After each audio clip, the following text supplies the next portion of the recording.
Hi guys, দেখতে পাচ্ছ আমাদের গ্রামে এটা মাঠ, এটা হচ্ছে বট গাছ। দেখতে পাচ্ছ খুব মেঘ করেছে, মনে হচ্ছে খুব তেজ বৃষ্টি হবে। জানি না হাওয়ায় মেঘ উড়ে চলে যাবে কিনা।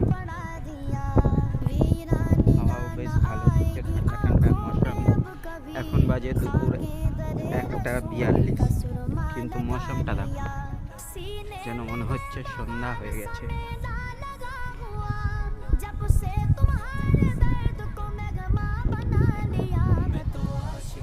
এটা হচ্ছে আমিরউদ্দিন লালা, এতে বহুত মাছ আছে, প্রতি বছর মাছ থাকে।